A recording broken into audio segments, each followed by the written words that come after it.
Good evening and welcome to BATV News. I'm Kalila Reynolds. The opposition People's National Party, PNP, is raising concern at the appointment of an interim executive director for the Integrity Commission.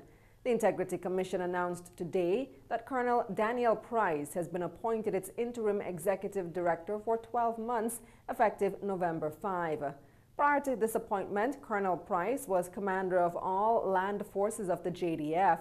He's also served as interim executive director for the National Solid Waste Management Authority, NSWMA.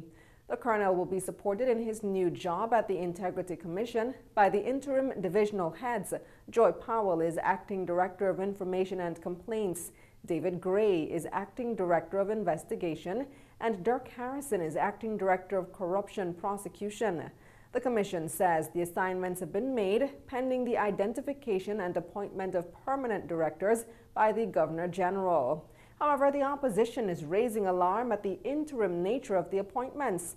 In a statement today, opposition leader Dr. Peter Phillips is describing it as a clear and present danger. He says the continuing and unexplained practice of making acting or interim appointments to critical offices is very concerning. He cautions that temporary appointments carry the risk of compromising the Commission's independence. The opposition leader says it must be remembered that the agency is already tasked with investigating the Petrojam scandal, over which a minister has already lost his cabinet position. He says the interim appointment of the executive director presents the risk of undermining the independence by infusing fear and reprisal among the personnel within the Commission, which would prevent it from carrying out its constitutional mandate. Jamaica's export earnings increased by 26% at the end of August. The figures were recently released by Statin.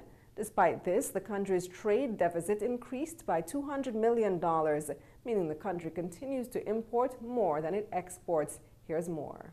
Revenue from total exports between January and August was valued at $1.11 billion. That's a jump of 26% when compared to the same period last year. However, the country's trade deficit still went up by 8.2%. It now stands at $2.8 billion compared to $2.6 billion the previous year. Total spending on imports was 13 percentage points higher than the similar period last year. That's a movement of $3.5 billion to almost $4 billion. The main contributors to the increase were the group's mineral fuels, machinery and transport equipment, chemicals, manufactured goods, and foods. Spending on imports from the U.S. was up by 16%, amounting to $1.82 billion for the 2018 review period. Meanwhile, earnings from total exports to the U.S. amounted to $384.5 million, an increase of 10.9%. This resulted in the trade deficit with the USA increasing by 17.4%, amounting to $1.43 billion. Jamaica's trade deficit with CARICOM stood at $279.9 million as at August 2018, while total exports to CARICOM was valued at $51.3 million, 5% below the value of goods exported for the corresponding period last year. For BATV News, I'm Jason Muyong. With the mining and bauxite industry growing, Minister of Industry and Commerce Audley Shaw says the Chinese-owned Jiquan Iron and Steel Company, JISCO, is looking to establish a second alumina plant on the island. They're also planning to manufacture aluminum for both the domestic market and export. Here's more from Jamila Maitland. Minister Shaw says the government wants the country's manufacturing industry to grow and become more competitive globally. He says the reopening of the Alport alumina refinery by JISCO last year is one such move. They have already invested $1 billion United States dollars reopening the alumina plant at Alport. And that's only phase one. Phase two is to establish a second alumina plant. Phase three is to set up a 1,000 megawatt liquid natural gas power plant. And phase four is to manufacture final stage aluminum right here in Jamaica. The minister was touring Ada Manufacturing in Portmore as part of the ministry's latest visit to a series of manufacturers. He says companies like Ada will no longer have to import products like aluminum foil. Instead, they can purchase it right here in Jamaica. We took a look at the range of products that you have on display. Some you manufacture in Jamaica, some you import. I'm sure that over time, you will manufacture even more things in Jamaica and import less. The aluminum foil that you have here that you are now importing from China, in a few years you'll be manufacturing your own aluminum foil right here in Jamaica from Jamaican raw materials. The minister recently returned to the island after a trip to China, which he says is expected to strengthen trade relations between the countries. On my trip to Zhuhai, where there was a conference, and I went with Minister Vaz to Shanghai, to another import-export conference in Shanghai, where the president of China, in fact, addressed the meeting. I want to say how proud we are of this increasing partnership between the government and people of Jamaica and the government and people of China. For BATV News, I'm Jamila Maitland. Jamaica Public Service Company, JPS, says since the start of the year, they've invested some $116 million in projects to advance the company's technology and equipment. The power company says the advancements will improve the system's reliability. In a statement today, JPS says their $2.6 million voltage standardization project in St. Andrew and St. Anne has resulted in better power quality and reliability.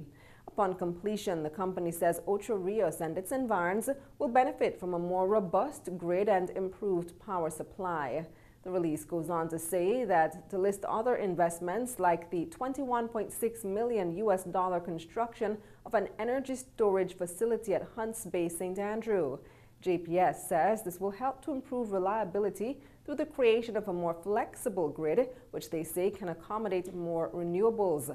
The company says they spent more than $17 million for the project since this year. JPS says the completed system will act as a battery backup when fluctuations in power supply occur. And when we come back, will paternity leave soon be a reality? We'll tell you about that, plus the latest company's news after the break.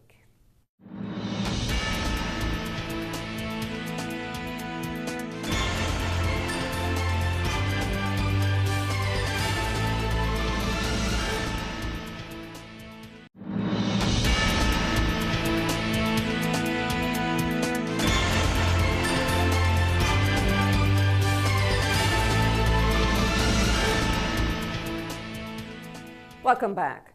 A consultation on paternity leave and other best practices towards parental leave for fathers will be the main event to celebrate International Men's Day on November 19.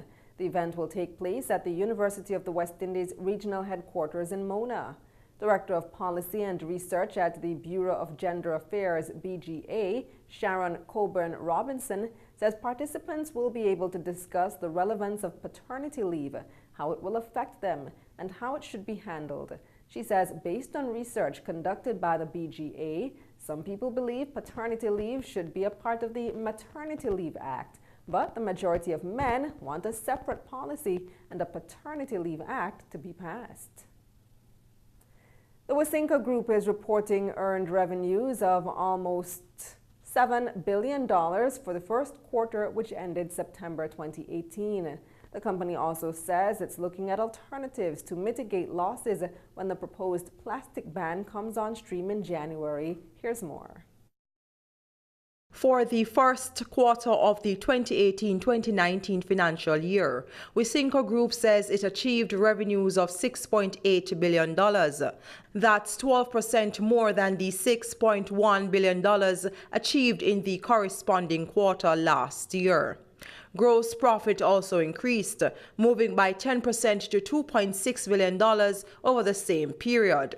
While gross margin was 38%, slightly lower than the corresponding quarter of the previous year. The company says this was due to the commissioning of new beverage lines and the depreciation of the Jamaican dollar. Meanwhile, selling, distribution and administrative expenses for the quarter totaled $1.73 billion. That's 11% more than the corresponding quarter last year. Profit before tax was $928 million, a comparative increase of 16%. During the quarter, the company became the local distributor for sugar and spirits produced by Worthy Park Estates. They also completed their cold storage facility and completed transition from all leased facilities. They expect synergies and efficiencies from this successful transition. Wisynco also says they are working to innovate environmentally friendly products following the government's announcement of the plastic ban effective January. The company says the ban may result in $1 billion in losses over the next 2 years. However, they note that if they are unable to develop these new products, they will repurpose their team members and building to ensure any lost revenues are recouped through new business. The company has also stopped distributing drinks containing 6 grams or more added sugar to schools ahead of January 1 ban. For BATV News, I'm Norda Francis Williams. Jamaica National Group is reporting a surplus of $977 million for this financial year. CEO Earl Jarrett is describing the results as creditable. Here's more. Jamaica National Group was launched in February last year after a 7-year-long transformation process to bring it in line with regulations under the Banking Services Act. And after its first full year of operation, the group is reporting a surplus of $977 million, down from the $1.5 billion it made last year. CEO of Jamaica National Group Earl Jarrett says the decline was due to residual restructuring costs, which were absorbed by the company. However, its financial subsidiary Jane Financial Group made a surplus of more than $2 billion. The company says this is because member companies maintained their focus on financial products geared to property ownership, small businesses, and personal development. Jane Financial Group dispersed some $26 billion in loans to more than 42,000 people in the past financial year. $11.2 billion of this sum was dispersed for mortgages. The group also provided $2.6 billion in insurance premium financing and almost $2 billion in loans for motor vehicle financing. In addition, $1.2 billion was provided in corporate loans and $1.3 billion in business loans. The financial group also had combined savings and investments inflow of more than $156 billion for the year, with general savings of $95 million and $35.5 billion. It also had almost $16 billion in mutual fund under management, an equal amount in repos at over $7 billion in pension funds. Meanwhile, Jane Small Business Loans dispersed a record of $5.5 billion in loans during the financial year. Jane Bank also achieved net savings of almost $7 billion. The group's insurance firms, Jane General Insurance and Jane Life Insurance, together amassed almost $6 billion in premiums. CEO Earl Jarrett says the company has set up an investment banking division to raise private equity and offer wider investment options for members and customers. For BATV News, I'm Shoshana Small. Grace Kennedy is reporting over $73 billion in revenues for the third quarter. The company says it's also on a transformational journey aimed at improving performance and shareholder value. Shoshana Small has more. For the period ended September 30, Grace Kennedy made almost $74 billion in revenue. That's $4.5 billion more than it made for the same quarter last year. But the company's total net profit decreased. Total net profit for the quarter was $3.7 billion, a decrease of almost $40 million when compared to the corresponding quarter last year. The company says it's restructuring, aimed at meeting the demands of the changing environment, which has resulted in some positions being rationalized, expanded, or new roles created. And it says the cost of doing this has impacted the quarter's performance. The restructuring incurred separation costs of $150 million and related expenses of $86 million. Net profit attributable to shareholders was $3.2 billion for the quarter. This is $98 million less than it was for the same quarter last year. In the meantime, earnings per stock saw a decrease of 10 cents for the quarter. Earnings per stock for this quarter was $3.24. But shareholder equity increased by $3.2 billion. This was recorded at $48.4 billion for the quarter. In the meantime, the company says it expects construction of its new corporate headquarters in downtown Kingston to be completed by the end of this year. and plans are in place to have its staff relocated by the first quarter in 2019. For BATV News, I'm Shoshana Small. And when we come back, we'll have regional and international news. Stay with us.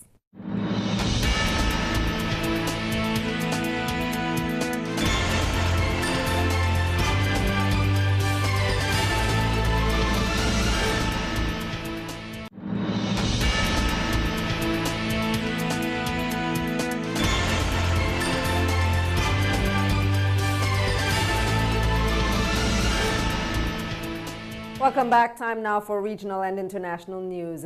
Bahamians are calling for the swift passing of the country's Integrity Commission bill now before Parliament after the announcement of renting the country's town hall center to house their post office have ignited conflict of interest discussions.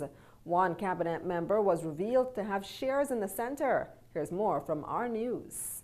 As the government pushes ahead with its plan to rent Town Centre Mall as a temporary site for the General Post Office, F&M Chairman Carl Culmer is defending the decision to lease the space for 5 years. Culmer said anyone who opposes the move is probably all about political mischief, as the rental agreement is a gift to the government. It's a gift to the government. He's renting the post office at $12 a square foot, whereas if he was renting normally it would probably be $25, $30, $40 a square foot. So it's really, I think it's more political mischief than anything else, when it comes to the rental of the post office.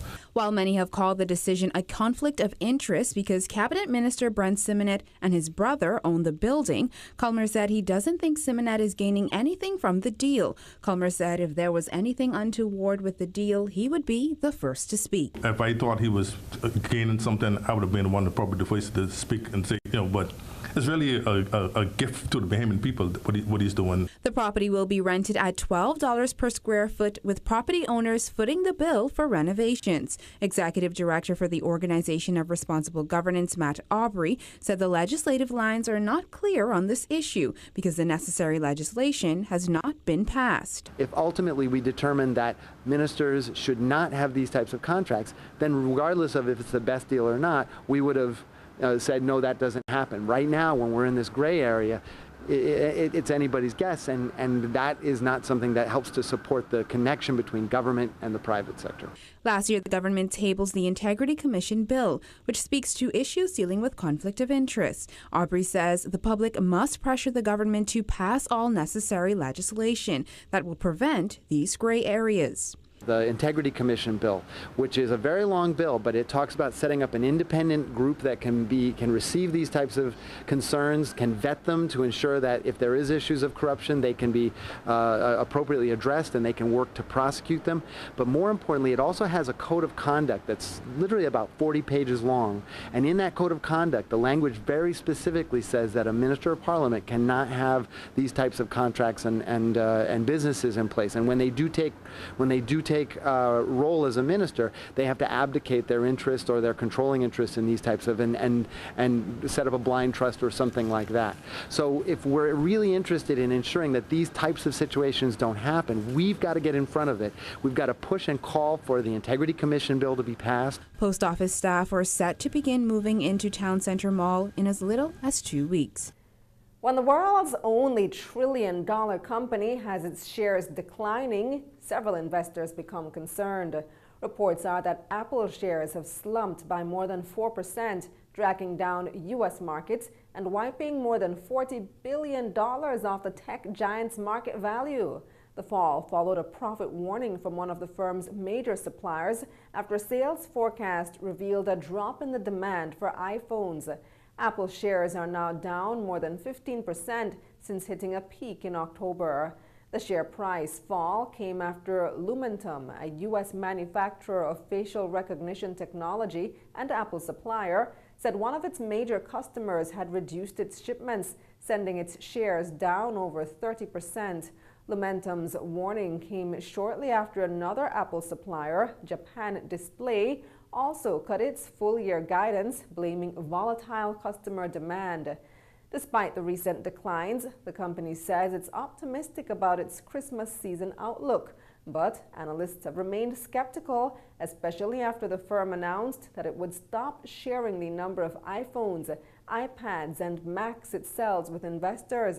They've warned that Apple's shift to higher prices could also make it especially vulnerable if there's a broader pullback in consumer spending. The death toll now stands at 31, with several more people missing as law enforcement describes the deadliest and most destructive fire in California's history, which happened over the weekend. Lives lost, businesses gone, and homes destroyed. More from ABC News. Overnight, those fires ousting hundreds of thousands of residents from their homes. Report of 3 people trapped in a house. People trapped in cars. There might be some injuries. A line of fires in Southern California turning homes to cinders, racing across the landscape faster than firefighters can contain them. Residents like Rebecca Hackett desperate to outrun the flames, filming on Instagram as embers pelted her car. Please, God, please let me out. I was really scared earlier. I was in shock. I definitely thought I was going to die. I thought I'm not going to make it out, but I just kept driving because I didn't know what else to do. Earlier, officials ordering residents to evacuate in advance of the fires. Mandatory evacuation of this area. So much chaos that Pepperdine University apparently given mixed messages, leaving 3,500 students in the fire zone. Just went back to our room to get some blankets. All of them are okay this morning. But the aftermath here is apocalyptic. The Woolsey and Hill fires have grown to 40,000 acres in Ventura and Los Angeles counties. I'm fairly certain it's gone. We stayed long enough to see the flames almost encircle the house. Chaos. Fire engines everywhere. The houses near me were burning. Embers were flowing all across my house. Fires forcing evacuations of star-studded neighborhoods like Malibu and Calabasas, with many celebrities posting to their social media accounts with their status, like Caitlyn Jenner on Instagram Friday, posting to her 9 million followers after news that her Malibu home likely burned down in the fire. Don't know if the house made it or not. And President Trump criticizing containment of the fires, tweeting, "There is no reason for these massive, deadly, and costly forest fires in California, except that forest management is so poor." Stay with us. Talking Stocks comes up next.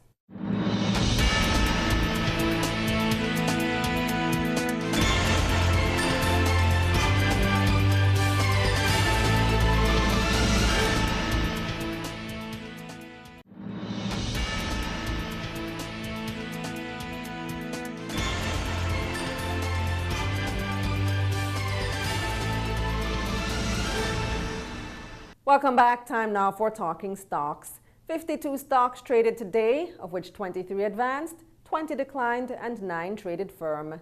The main JSE index advanced by 398 points to close at over 357,000. The junior index advanced by 17 points to close at 3,232. Over 3.7 million units traded today, valued at $62 million on the Jamaican dollar market. While on the U.S. dollar market, 12,200 units traded, valued at over $20,000 US dollars. Carreras, with over 700,000 units trading, accounted for 18% of market volume. With Cinco Group ordinary shares with almost 400,000 units trading was second, and Lasco Manufacturing, with a little over 300,000 units trading, was third, accounting for 8% of market volume. The main advancers were Proven Investments US dollar, up 3 cents to close at 23 cents, followed by Fosrich Company, up 41 cents to close at $3.76, and Caribbean Cream ordinary shares up 61 cents to close at $6. The main decliners were Supreme Ventures, down 76 cents to close at $16.16, followed by Kingston Properties, down 25 cents to close at $5.75, and Mayberry Investments, down 41 cents to close at $10. In foreign exchange trading, the Jamaican dollar made ground on all 3 major trading partners today. The U.S. dollar ended the day selling for $126.99, losing 16 cents to the Jamaican dollar. The Canadian dollar ended the day selling for $96.24 on average, losing $1.73 to the Jamaican dollar, while the British pound lost $2.38 to the Jamaican dollar, ending the day selling at $164.61. And that's the news. But before we go, a recap of our top story. Opposition People's National Party is raising concern at the appointment of an interim executive director for the Integrity Commission. Thanks for watching. For more content, visit our website at batvja.com. I'm Kalila Reynolds. Pleasant viewing.